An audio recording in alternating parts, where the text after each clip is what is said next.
Hi there, everyone. It's great to be joined today by my friend Bruno. Hi, Bruno. Hi, Andy. If you don't know me, my name's Andy. I'm part of the staff team at Chichester Baptist Church. I have the privilege to be involved in some schools work in Chichester as well. Bruno's a good friend of mine. Many of you will know him. He's loved and respected in our city. He's one of the leaders at Revelation Family Church and also involved in lots of schools work. Now, I've asked to have a chat with Bruno today to help us to think about the issues of racial prejudice that have been brought to our attention in recent weeks by the shocking and sad events we've seen in the US and the Black Lives Matter campaign that's come as a result.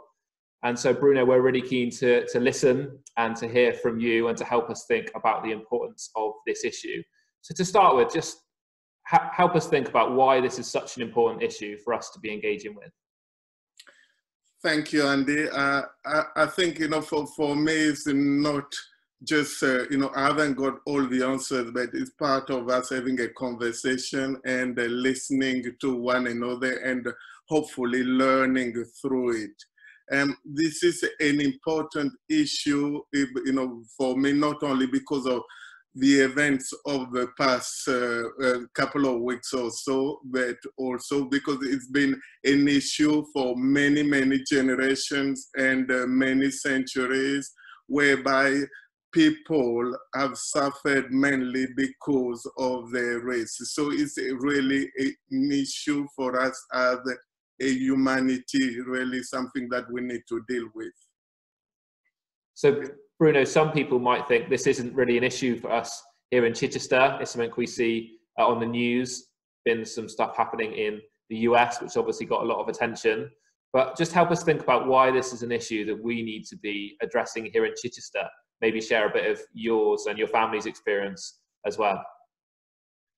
Thank you, Andy. I think it's an issue, not just for the rest of the world and the United States, or even big cities like London and Birmingham, but it's an issue for us in Chichester as well, because back from your first question, the issue is about our upbringing and the things that we have learned, from our parents and, passed on from their parents. So it's been something that's been going on for ages.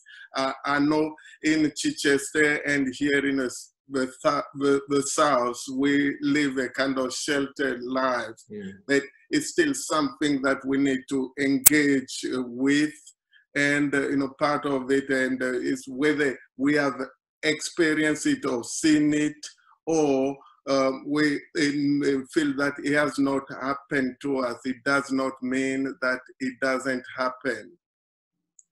People, just like we heard even in the march, whereby, sometimes you given, looks, just because, you look different to everybody else. And, for me personally, I've been a kind of lucky that it hasn't happened badly to me here in Chichester, but there are incidents I can recall. One of them, the time I was leading a children club, from church, and one evening, one of the girls was being naughty and messing up, so I told her off, and then she went home and reported it to her dad, and the dad and the mom came back marching on and started really aggressively talking to me, and not just that, but they started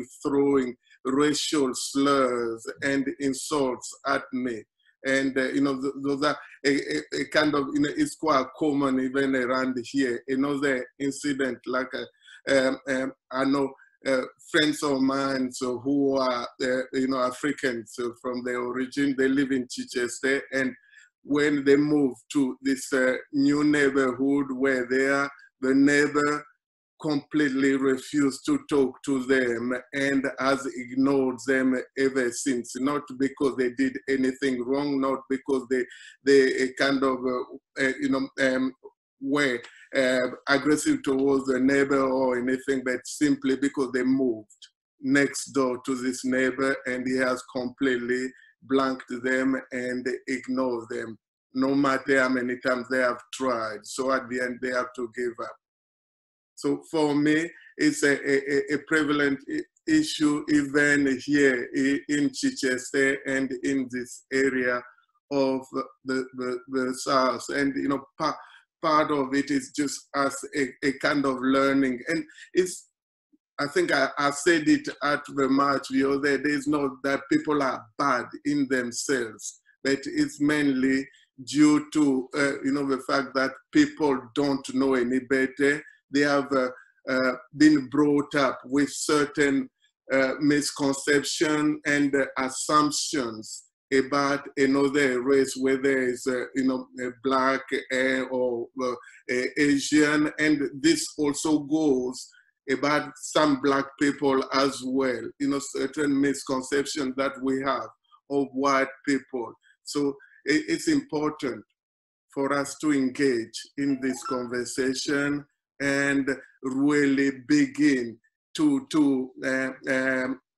talk, share with one another, and get us to understand, you know, rather than simply making assumptions because of someone's skin color. Yeah, thank you, Bruno.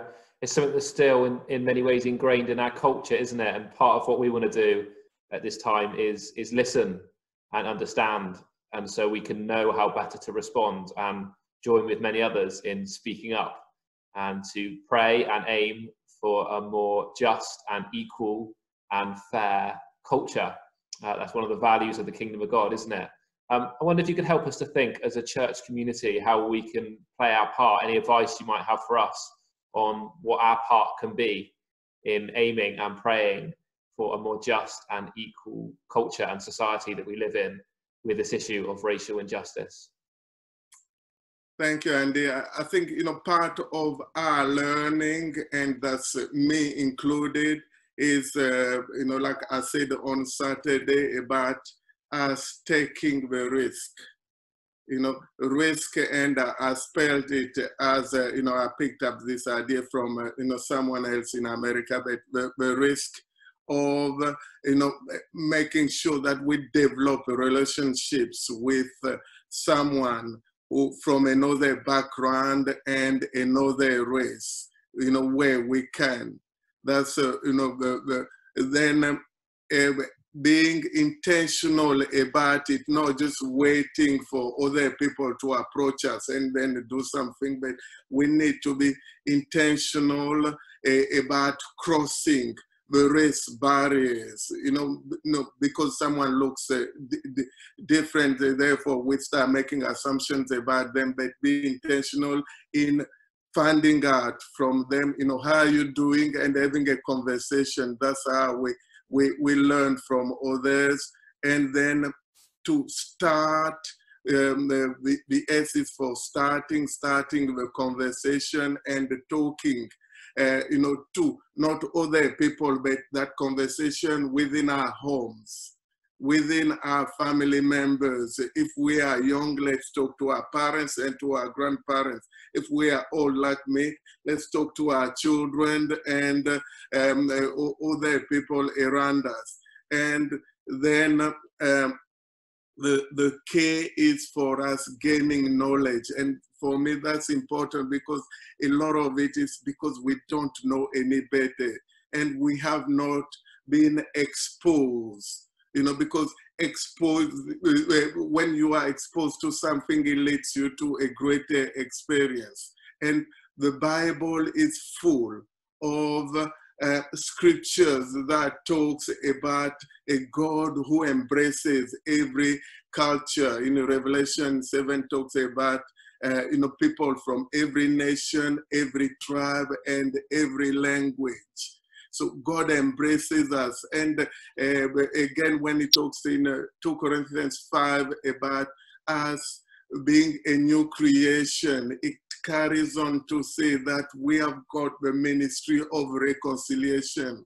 And for me as a Christian, I put it to everybody who is a Christian, that ministry, not just reconciliation to God, but bringing each other together. And because the kingdom of God begins here on earth. And, you know, finally for us as Christians, the key thing is that we have to gain that victory on our knees by praying and praying for that transformation and for that knowledge to get in and for people to engage so that the next generation is not going to have to be marching through Chichester or other cities asking for what seems to me quite clear is the basic human dignity of respecting each other. We might be different, but we are the same in God. Thank you so much, Bruno. Thank you for sharing your story. We want to go on listening, go on trying to increase our understanding, go on understanding the kind of biblical picture that we see of God embracing all peoples and us being a people that stand up for justice and equality. And we want to join you in being on our knees and praying that we would see God's kingdom come in a greater measure in the here and now in this area in our culture. Thank you so much for your time, Bruno. Thank you, Andy. Bless you.